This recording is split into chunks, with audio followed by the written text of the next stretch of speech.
ज्ञानतिमिरन्धस्य ज्ञानाञ्जनशलाकया चक्षुरुन्मीलितं येन तस्मै श्रीगुरवे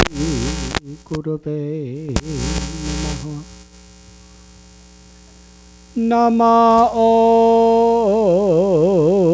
विष्णुपदाय कृष्णप्रेष्ठाय भूतले श्रीमते भक्तिवेदान्त स्वामिनिति नाम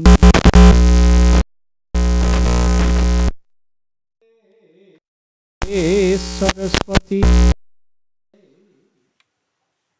गौरवाणी प्रचारिणे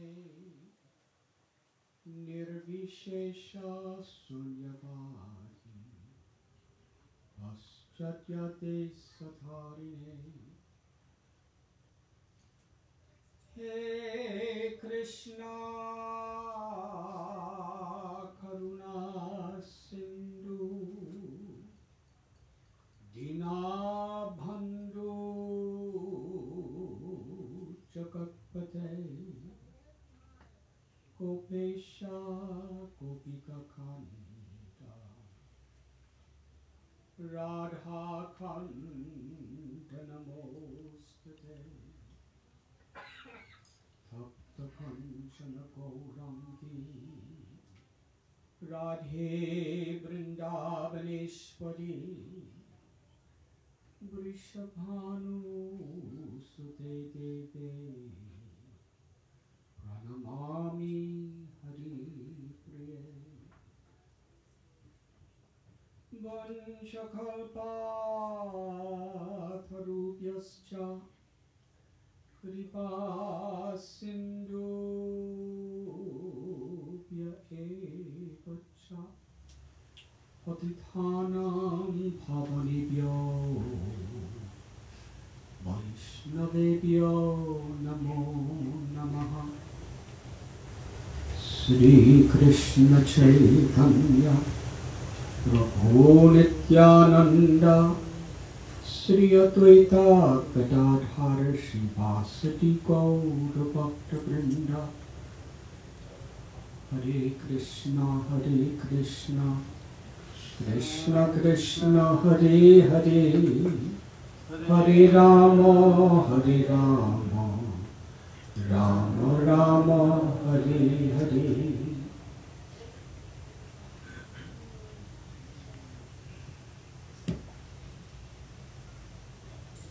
It's my great happiness to be with all of you this evening.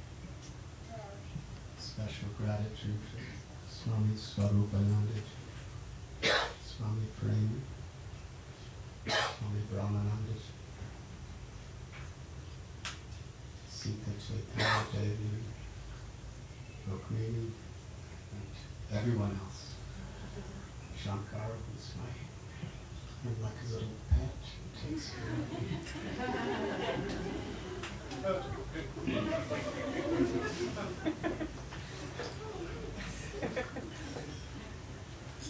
In this experience with little Revati, we had such a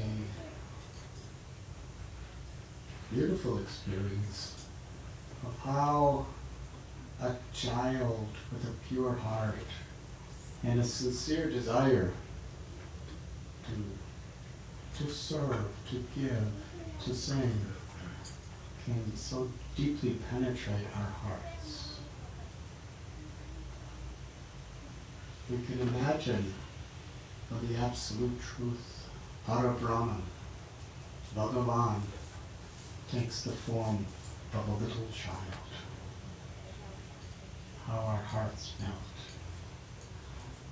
Yesterday we explained how Lord Caitanya appeared in this world, and from his earliest stages of infancy, he was attentive to induce everyone around him to almost constantly be performing kirtan. reciting these holy mantras of God's names. And there are literally volumes of literatures describing the Lord when he was a little child. So sweet, so beautiful, so innocent, and yet so compassionate. He was conquering everyone's hearts. Should I tell one little story? When he was a little boy, he was playing with his, because you see, although he is Bhagavan, he was in the role of a devotee, so he only revealed his true nature later on to certain very special people. Krishna tells in the Gita, Ye yatamam prapadyante tamstataiva bhajamya. According to how we surrender, according to our love, the Lord reveals himself. Avajananti mamuda manusim tanamashita. That if we want to see the Lord as a piece of stone, he will be a piece of stone. If we want to see the Lord as an ordinary person, he will, to us, be an ordinary person. In Krishna's Leela, Duryodhana saw Krishna's Virat Rupa, his universal form, and still he thought he was an ordinary person.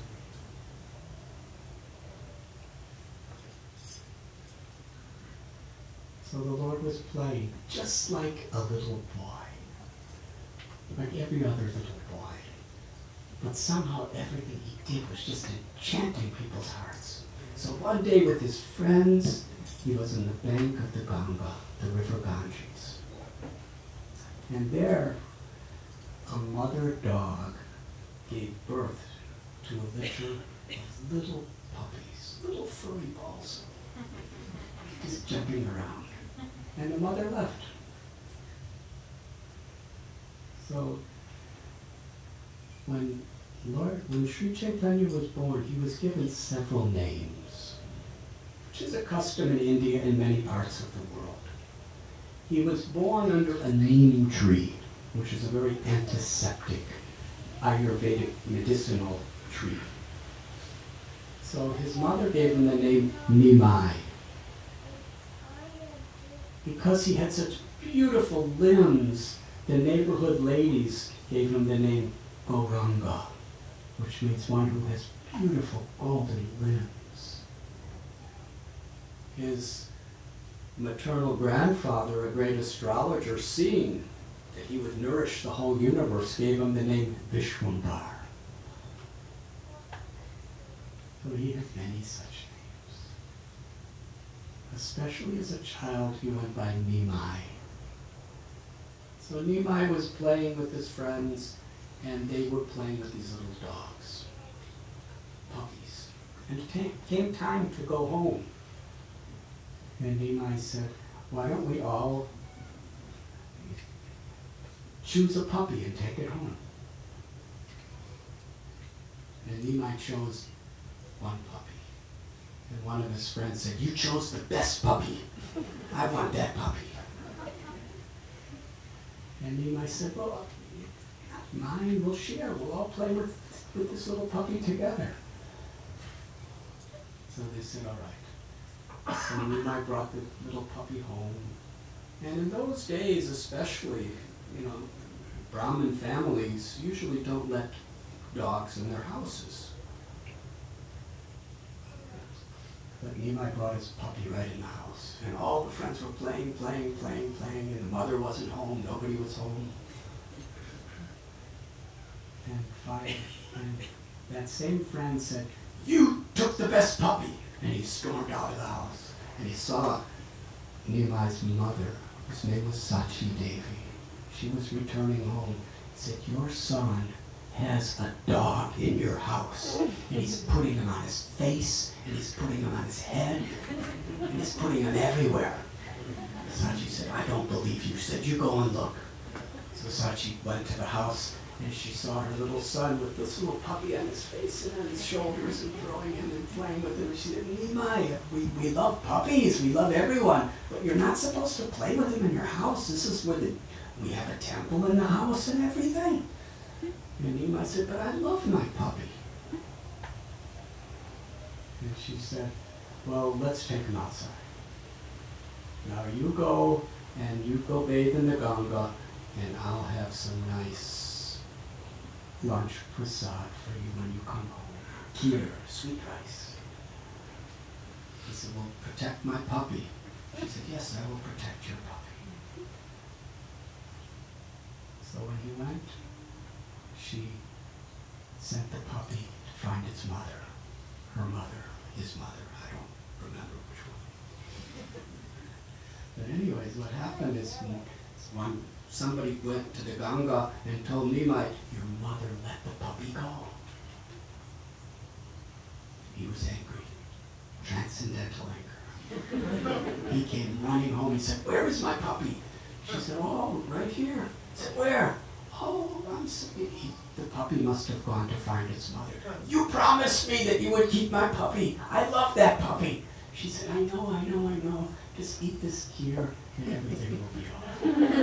And it started eating and everything was all right. Well, what happened is, later that day, that little puppy, it's only about this big, furry little ball, just by playing with Nimai, became so infused with praying, with love of God, that went to the middle of the town and raised its little paws like this, and was dancing in its hind legs, chanting Krishna's names. Krishna, Krishna,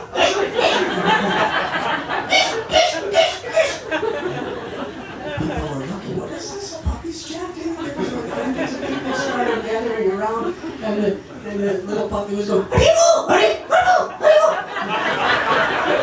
He was leading hundreds, thousands of people in kirtan. It's only this big, and everyone was gathered around. Tears were pouring from their eyes, seeing this little puppy dog singing the Mahamantra and inducing everyone to chant the Mahamantra. And the puppy he was in such ecstasy that there were tears flooding from his eyes, and all of his hairs were standing on end in ecstasy. And his limbs were trembled.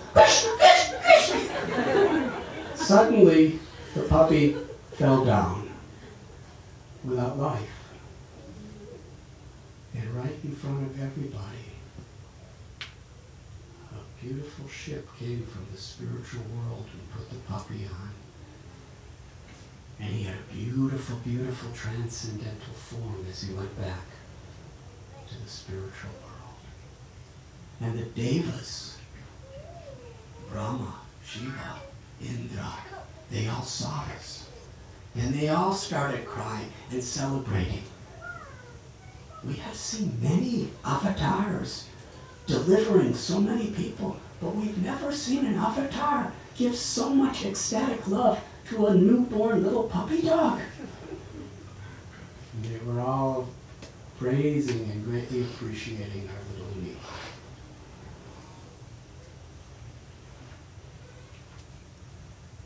As he grew older, there are so many stories I'd love to tell you, but I'm going to skip many years. When he got older, he became such a great scholar. But he was so humble. As we were explaining yesterday, that the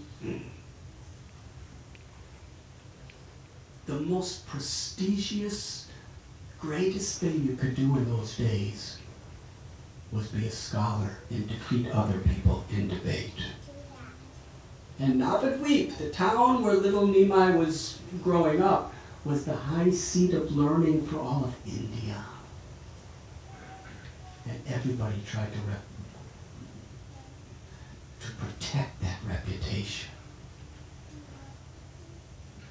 Nimai, even though he was just a teenage boy at this time, he could defeat everyone.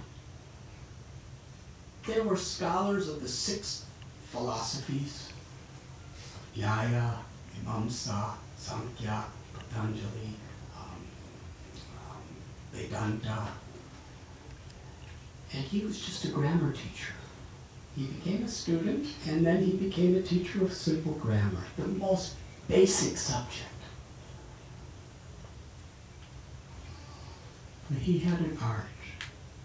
When he would defeat someone, he would do it with such humility and such respect that their hearts would melt, and they would be happy to be defeated by him. At that time, the Digvijay Pandit, who was from Kashmir, his name was Keshava Kashmiri, he was the world champion scholar in debate. He spent his whole youth, his whole life, chanting a mantra of the goddess Saraswati. And by her grace, she appeared to him and offered him any blessing. And the blessing he asked for is, every time I open my mouth, you speak through my tongue. And give me the blessing that I will be the unconquerable world champion of debate. She said, so be it. Now the goddess of Saraswati, she is the goddess of learning, the goddess of wisdom. She's not different than Lakshmi, Parvati. She's the Lord Shakti. How could anyone stand before her? So Digvijay Pandit, he traveled to every province, to every school of learning throughout the subcontinent of India and defeated everyone. And he had a Jayapatra, which was a certificate.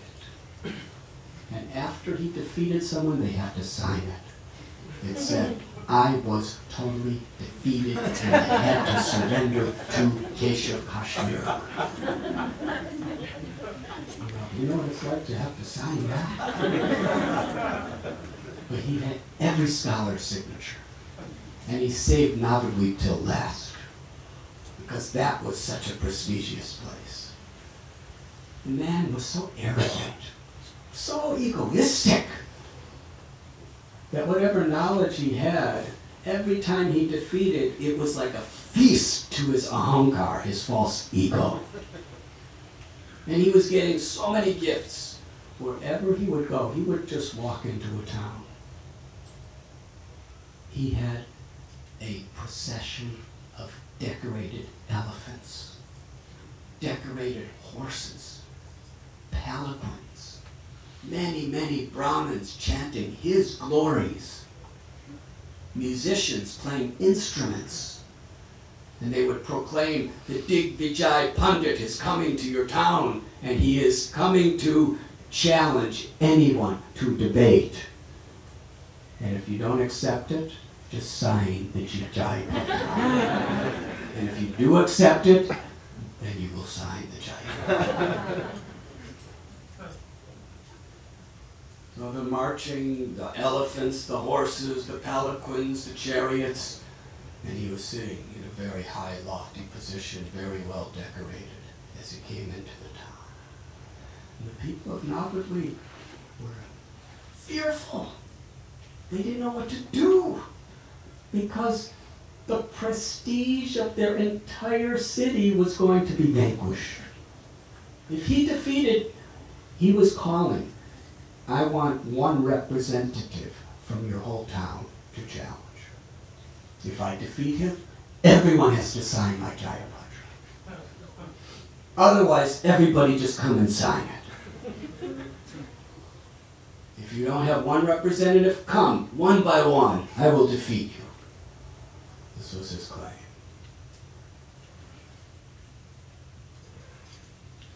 Nobody wanted to even see him, or to speak of be seen by him.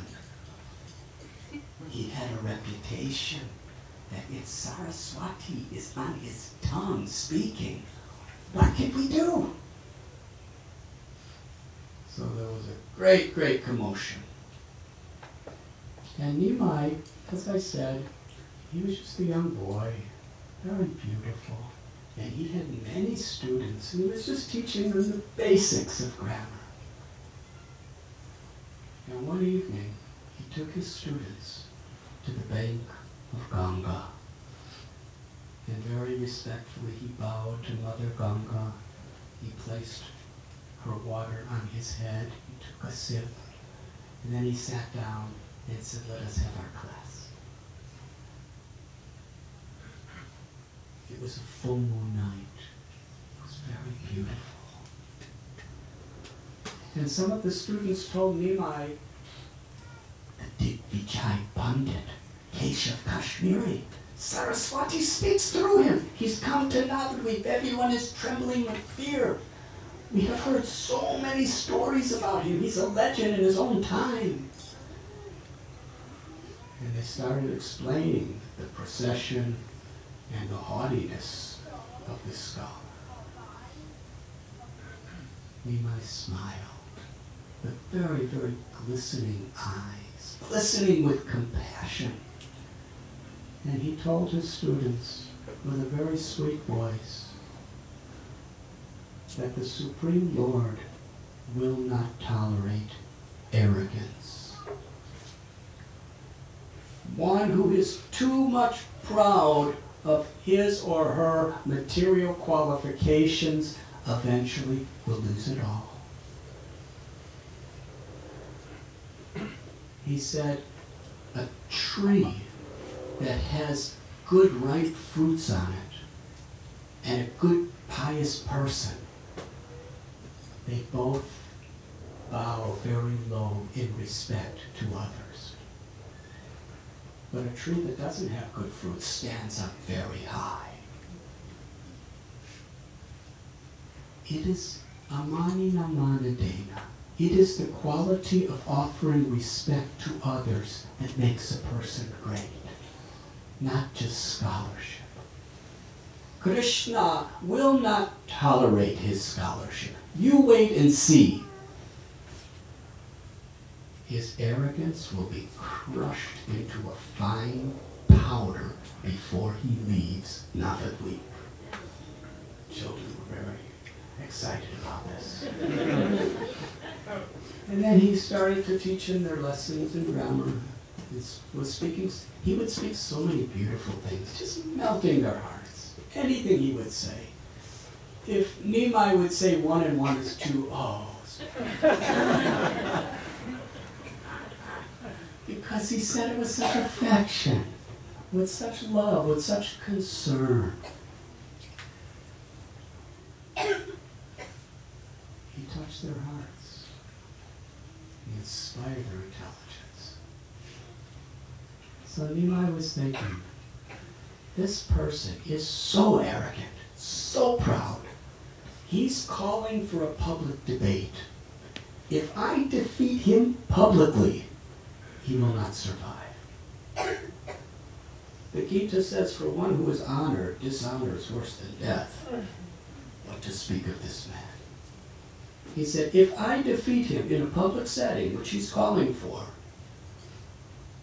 his heart will break, his mind will be crushed, he will fall into total depression and shame. Everyone will laugh at him, and they will plunder all that he has. He won't survive. I have to somehow or other totally defeat him without causing him any pain. Therefore, it must be done privately, so that nobody sees it. So the Lord, who is the Paramatma, Ishwara Sarvabhutanam Haritnishya Junatishti Brahmayan Sarvabhutani Yantramaya, Bhagavad Gita explains that the Lord is the Paramatma, seated in the heart of every living being, and can direct our wanderings. So the Digvijay Keshav Kashmiri happened to be walking along the bank of the Ganga on that moonlit night, and he saw a crowd of several hundred students around a teacher. And he stood. He saw Nimai. He was enchanted by the beauty of this child. He had large lotus-like eyes that practically reached to his ears. He had a beautiful nose like a sesame flower. His teeth were like a row of pearls. His lips were like the rising sun. He had a moon-like face with a golden complexion, and there was beautiful silken black hair curling around that beautiful moon-like face. Every limb was so enchanting.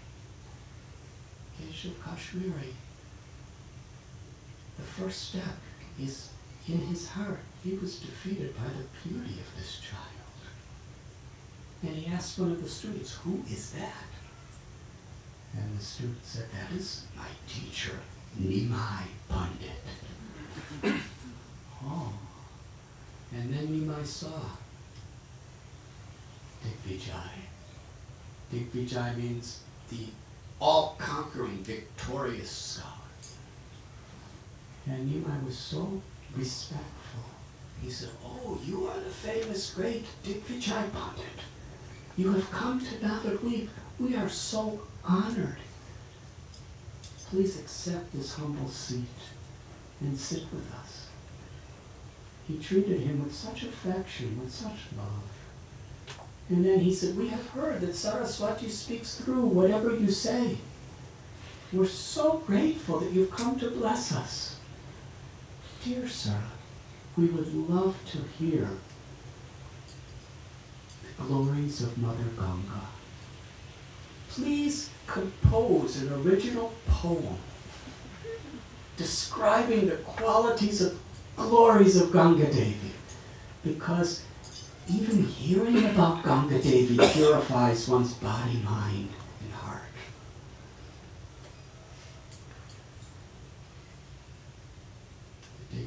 Keshav Kashmiri instantly, without even hesitating for a thought, began to recite original poetry.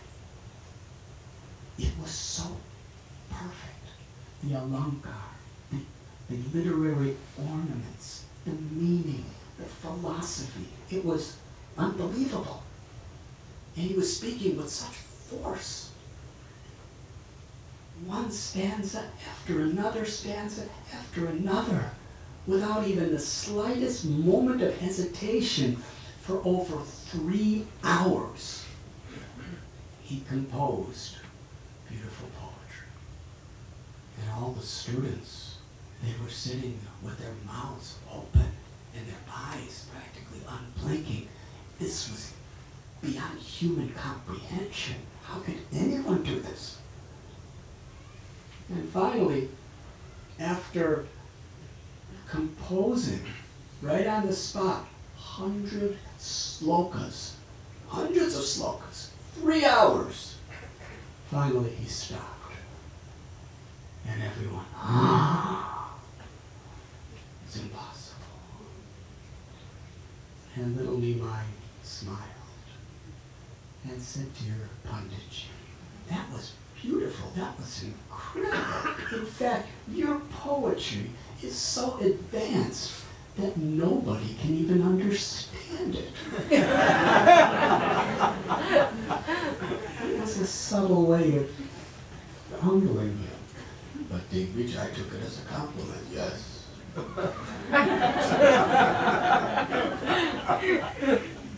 And then Nimai said, "Now, he praised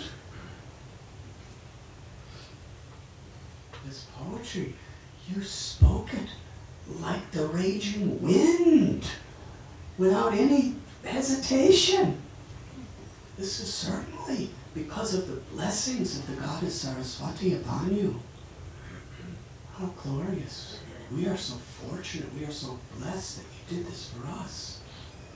Now kindly explain both the good qualities and the faults of your composition." Digvijay Pandit, very haughty, he said, "There is never any fault in my composition." Nimai said, "Well, can I cite one verse?" And he said, "What?" And then Nimai had memorized one verse, and he recited it perfectly. And the Pandit Digvijay said, how did you memorize that? I spoke like the wind. He said, just as you have been blessed with the power to compose, I have been blessed with the power to memorize. Now go ahead and tell us the good qualities and faults. He said, there are no faults. There cannot be any. I have defeated the greatest scholars in all of this world, and nobody has ever found a single fault in anything I have composed or spoken.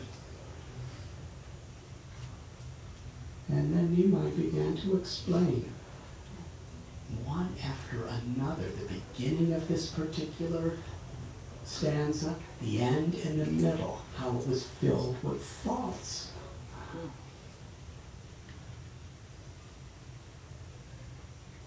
The Digvijay Pandit, when he heard it, something happened that never happened before. He was speechless. His mind went totally blank. He just stood there. He was totally defeated. He couldn't say a word to defend himself. And after some time, when he couldn't see, he was just looking like completely in a daze. All the students started to laugh.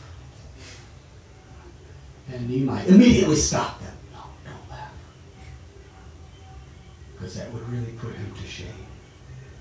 With folded palms, Nimai said to Digvijay, actually,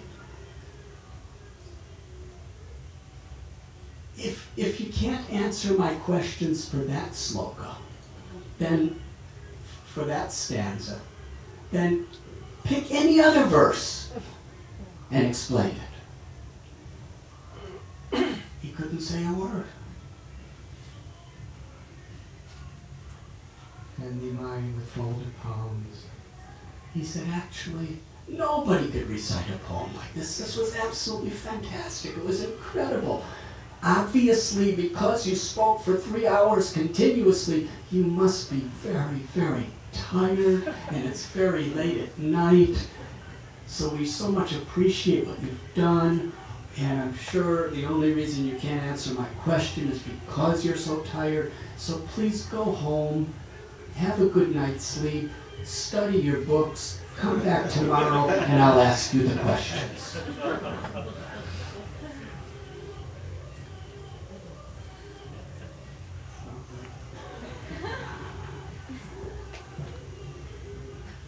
So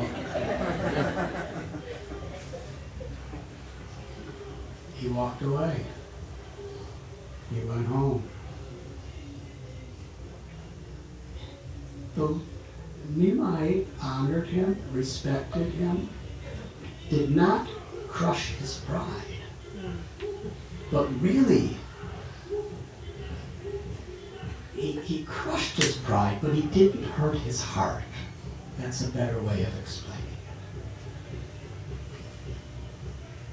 it. Before going to sleep, he was thinking, the Digvijay, that I'm the favorite student in the whole world of Saraswati. She never let me down.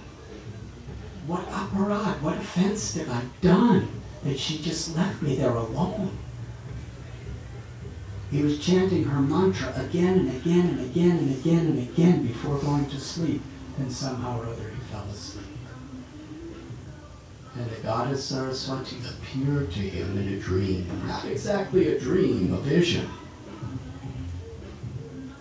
And she said that the real fruit of my blessing you have received today. She said, you should understand that when I bless someone, to be a great conqueror or a great scholar, I'm not really giving a real blessing at all. I'm just giving you what you ask for. You see, there are 3 modes of material nature. Sattva-guna, Rajaguna, Tamaguna. Goodness, passion, and ignorance. And when the mode of goodness becomes corrupted and polluted by passion and ignorance, it infatuates the ahankar, the false ego. Janasya mohoya maham mameti. And then one starts thinking in terms of I and mine. And that's all. One's whole world is developed on the basis of these two misconceptions. That I am this body. That means I'm American or Israeli or Indian, or I'm Russian, or I'm male, or I'm female, or I'm black or white or red or yellow or brown, or I'm a pundit, or I'm a business person, or I'm a scholar, or I'm a Swami. I and mine. This body is mine, this family is mine, this property is mine, this intelligence is mine, these abilities are mine. We become so incriminated in this I and mine, and we work accordingly, and the false ego gets bigger and bigger and bigger. Yes, I have given you the benediction that no one could defeat you. And look at how proud you have become. But because you're my favorite student, I have to tell you this. That the Supreme Lord is Sarvakaranakaranam. The cause of all causes, the source of everything that exists, Janmadya Saryata. And therefore, even I cannot stand before the arguments of the Lord. The real benediction that you were seeking, I gave you.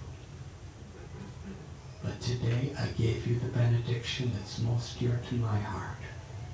You have stood face to face with the Lord of creation, with the all-attractive, beautiful object of everyone's love.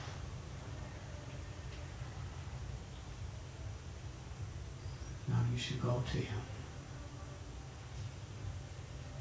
And you should surrender your heart to him with all humility. No one can actually approach the Lord without humility. Daiviyeshu gunamayi mama mayaturateya. Mamevam yeprapadyante mayametatirate.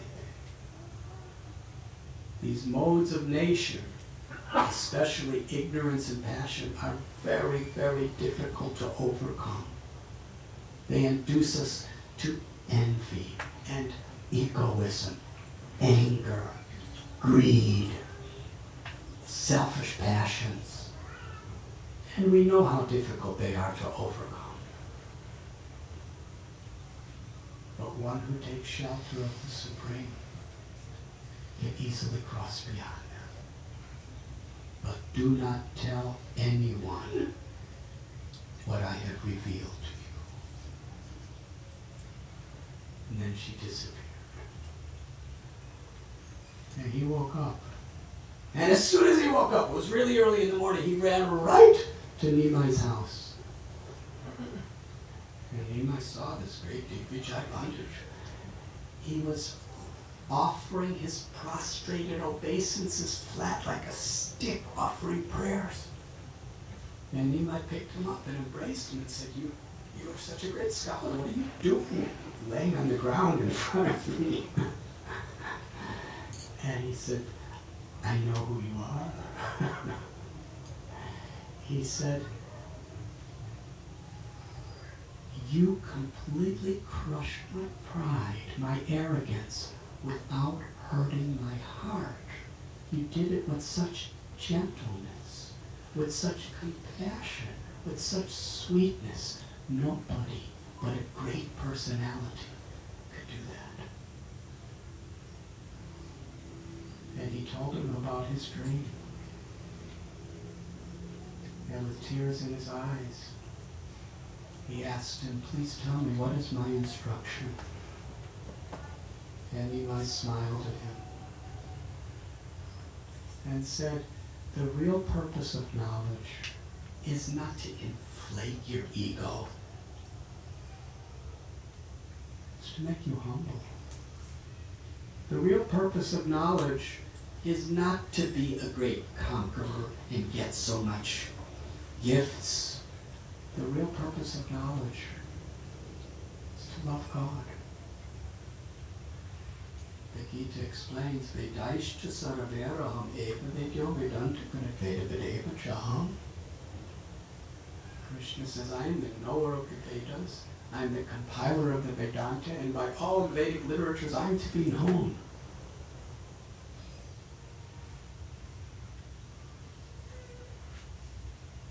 He said, at the time of death, all your prestige and all your property is taken away. All that will remain is what love awakens in your heart. Take the name of the Lord. Be humble and compassionate to all living beings. That is my instruction to you. That is the real fruit of knowledge. Keshav Kashmiri gave away all his elephants, all his horses, and became one of the greatest saints. In fact, in one of the great sampradayas called the Nimbark Sampradaya, he became one of the greatest sadhus who had written great literatures, still today.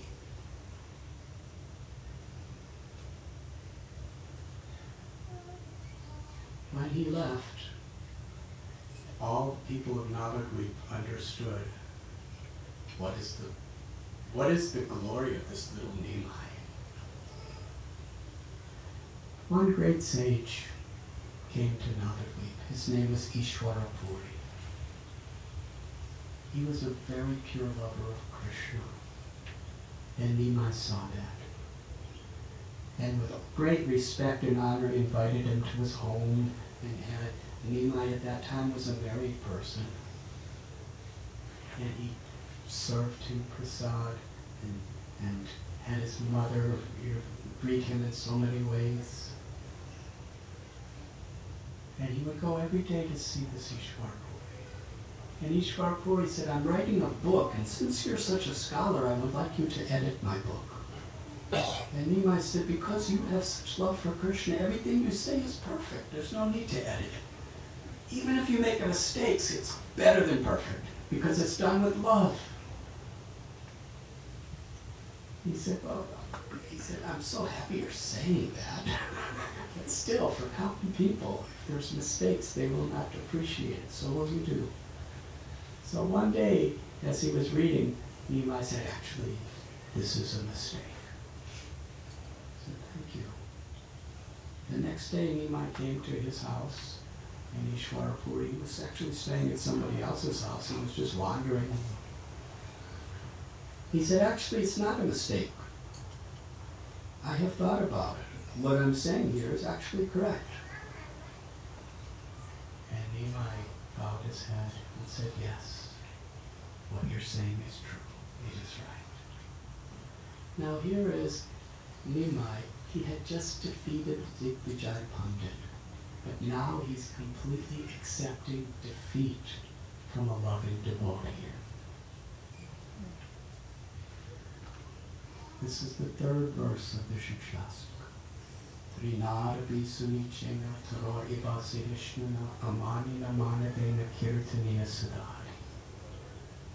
That one should be humble like a blade of grass, tolerant like a tree, forgiving like a tree, eager to offer all respect to others and not expect respect for oneself. In this way, one can taste the sweetness of God's names.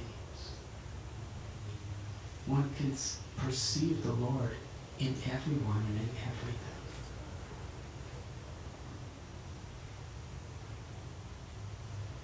Sometime later, after Nimai's father passed away, he went to Gaya to perform a ceremony called Shraddha.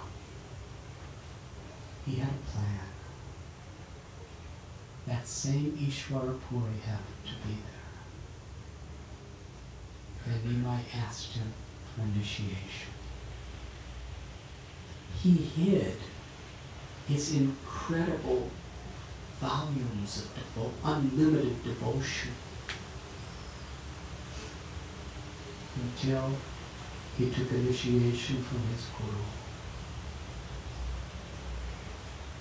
The Jagat Guru, God himself, when he comes to this world just to set an example how to humble oneself before a teacher. Lord Ram was asking questions and hearing transcendental knowledge from Vishwamitra Muni when they were traveling in the forest. And Ram would collect wood for him and massage his feet and his legs and serve him in such a menial way. Krishna to his guru Sandipani Muni. Krishna speaks the Gita, but he accepts the guru to show by example. He collected wood, he massaged him, he learned so many different arts and sciences from him. And in the same way, Nimai accepted initiation. He massaged his guru, he cooked for his guru, he cleaned for his guru. And ultimately he said, "Dear Gurudev, I'm just a fool, please instruct me." Not only to show, but even with great feeling, taught the proper way and the importance of approaching great personalities for knowledge and for blessings. And it's a very, very beautiful, very long story that I have to end here tonight. After he took initiation from Ishvara Puri, then Nimai manifested. He came back to Navadvip to actually establish in an incredible way the non-Sankirtan movement of the congregational chanting of the holy names. Up until he found his guru and served him sincerely, he was a scholar who was enchanting everyone's hearts. And all the devotees would say, if only Nimai becomes a devotee, they were praying to Krishna, then he could change the whole world. And he was waiting. And tomorrow morning we will discuss some of the incredible inspiration that he empowered many of his associates to reveal to the entire world.